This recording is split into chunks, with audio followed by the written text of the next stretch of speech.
नमस्कार, नाशिकचा शेफ या चॅनलवर आपलं खूप खूप स्वागत आहे. तर आज आपण चिकन लेगची एकदम जबरदस्त अशी रेसिपी बघतोय. तर काय करायचं, चिकन लेग घ्यायचे, एक 2-3 पाण्याने ना स्वच्छ धुवून घ्यायचे.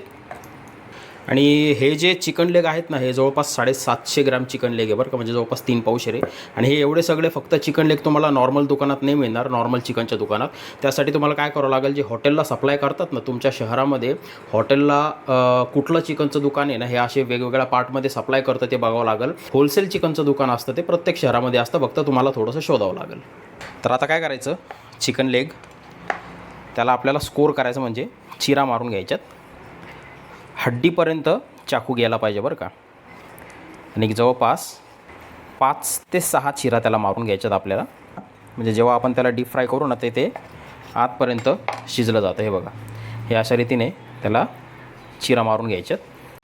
तर हे बघा, अशा रीतीने त्याला सगळ्या चिरा मारून घ्यायच्यात. आता त्याच्यामध्ये आपल्याला दही टाकायचं आहे, एक जवळपास वाटीवर दही. 5 ते 6 हिरव्या मिरच्यांचा खरडा करून घ्यायचा आहे मिक्सरमध्ये, थोडंसं जाडसर वाटून घ्यायच्यात. 1 चमचा अद्रक लसणची पेस्ट आपल्याला टाकायची त्याच्यात. थोडंसं मीठ.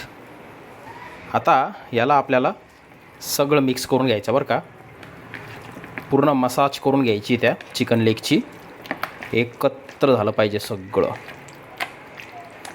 दही जर तुम्हाला कमी वाटत असेल तर थोडंसं दही आणखी वाढून घ्यायचं आहे, कारण कसं आहे, दही हे पूर्ण त्या पीसला कोट झालं पाहिजे बरं का. या हिशोबाने दही घ्यायचं आहे तुम्हाला.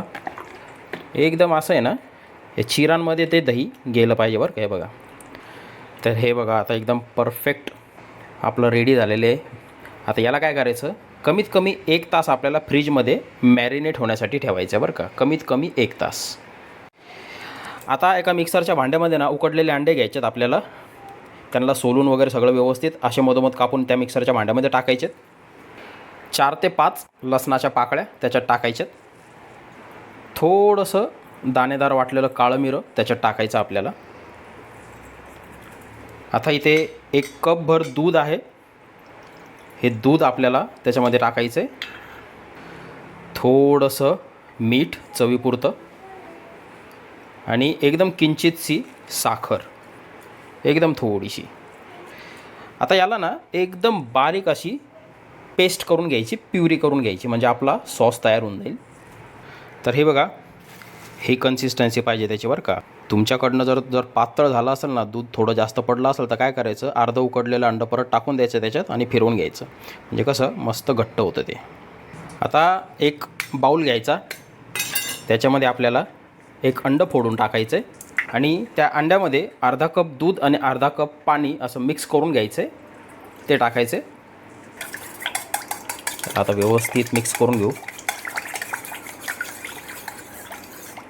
हे बघा, आता एका मिक्सिंग बाऊलमध्ये आपल्याला ना मैदा घ्यायचा, त्याच्यामध्ये अर्धा चमचा काळा मिऱ्याची पावडर टाकायची, थोडीशी दाणेदार वाटलेली. हळद टाकायची थोडीशी लाल तिखट जवळपास 1.5 चमचा. 1 चमचा धने पावडर टाकायची आणि मीठ आपल्याला टाकायचं. मीठ आहे ना थोडंसं जास्त राहू द्या बरं का. आता याला सगळं मिक्स करून घ्यायचं एकदम. तर बघा, आता व्यवस्थित मिक्स झालं आहे बरं का सगळं, बढिया. तर चिकन आपलं बरोबर 1 तास झालं आहे, मॅरिनेट झालेलं आहे.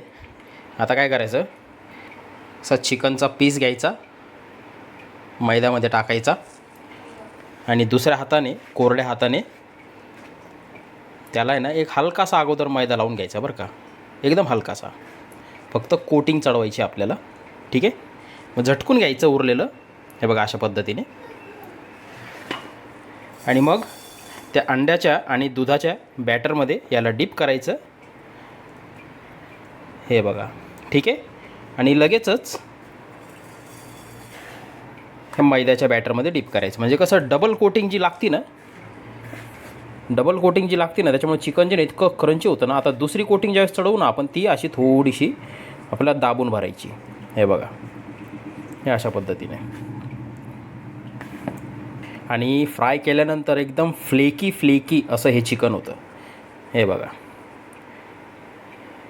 ठीक आहे. आता हे एका प्लेटमध्ये काढून घ्यायचं. अशा रीतीने हे सगळे चिकनचे पीस आपल्याला करून घ्यायचे. आता एका कढईमध्ये तेल एकदम गरम करून घ्यायचं व्यवस्थित आणि लगेच गॅस एकदम कमी करायचा आणि हे चिकन हे आपल्याला त्याच्यात टाकून घ्यायचं आहे. एका वेळेस आहे ना फक्त 2 किंवा 3 पीस टाका बरं का, खूप नका टाकू, नाही तर काय ते व्यवस्थित फ्राय होणार नाही. आणि आता तेलाचं टेम्परेचर आहे ना थोडंसं वाढवायचं, म्हणजे मिडियम करायचं आहे. आणि मिडियम टेम्परेचरवर यांना आपल्याला छान गोल्डन आणि क्रिस्पी होईपर्यंत फ्राय करून घ्यायचं आहे. याला किती वेळ लागतो हे आपण बघू आता. टोटल KFCपेक्षा सुद्धा जबरदस्त लागतं बरं का हे चिकन. तुम्हाला विश्वास नसेल ना तर ह्या पद्धतीने करून बघा. हे बघा फ्लेकी, किती फ्लेकी बघा, हे दिसलं. हेच असतं सदर्न एकदम प्रॉपर अमेरिकन फ्राईड चिकन. याला मी थोडासा इंडियन टच दिलेला आहे. आता याला मीडियम टेम्परेचरवर फ्राय करून घेऊ. टेम्परेचर वाढवू नका. अधूनमधून त्यांना आहे ना पलटून घ्यायचं बरं काय. बघा असा गोल्डन कलर यायला सुरुवात झाली बघा त्यांना. एक नंबर. एक जवळपास ना 3 मिनटं झालेले आहेत त्यांना फ्राय करतो आहे मी. एक साधारणतः माझ्या अंदाजे एक 7 ते 8 मिनिटं याला लागले पाहिजे मीडियम टेम्परेचरवर फ्राय करण्यासाठी बरं का. तर बघा बरोबर 7 ते 8 मिनिटं झालेले आहेत आणि किती सुंदर आणि गोल्डन दिसत आहेत बघा फ्राईड चिकन. हे ना झालेले आहेत. आता यांना काय करायचं, प्लेटमध्ये काढून घ्यायचं आपल्याला. किती फ्लेकी दिसतात बघा, इतके क्रंची होतील नाही. यांना झाल्या लगेच नाही खायचं. 1-2 मिनटं थोडंसं सेटल होऊ द्यायचं. सेटल झाल्यानंतरच यांना खायचं आहे. प्लेटमध्ये काढून घ्यायचं मस्त क्रंची असे फ्राईड चिकन. आणि अशाच रीतीने आपले बाकीचे पण करून घ्यायचे बढिया जबरदस्त एक नंबर. तर हे बघा अशा रीतीने आपले मस्तपैकी अमेरिकन फ्राईड चिकन इंडियन व्हर्जनमध्ये रेडी आहे. एकदम क्रंची कुरकुरीत. या सॉसमध्ये ना तुम्ही विनेगर किंवा लिंबू ॲड करा, त्याने आणखी टेस्ट त्याची ना वाढेल बरं का. एक नंबर लागेल. या सॉससोबत खा, केचपसोबत खा, बार्बेक्यू सॉससोबत खा. तुम्हाला ना याचा आवाज ऐकवतो.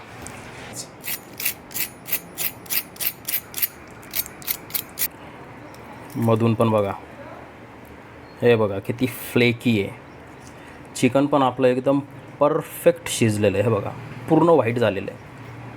हे बघा आणि किती ज्युसी आहे बघा, किती ज्युसी आहे. एक नंबर टेस्ट. याला खाऊन पण दाखवतो मी.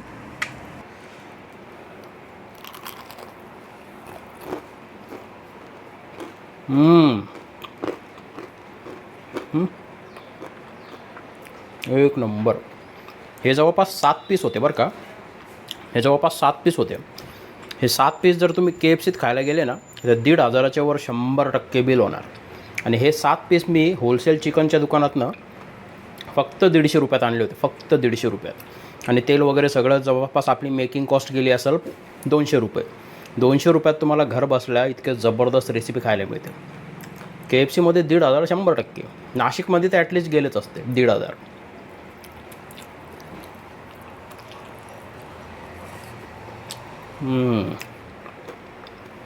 एक नंबर. ट्राय करा. एक नंबर रेसिपी आहे. आवडल्यावर मला कमेंट बॉक्समध्ये नक्की सांगा कशी झाली.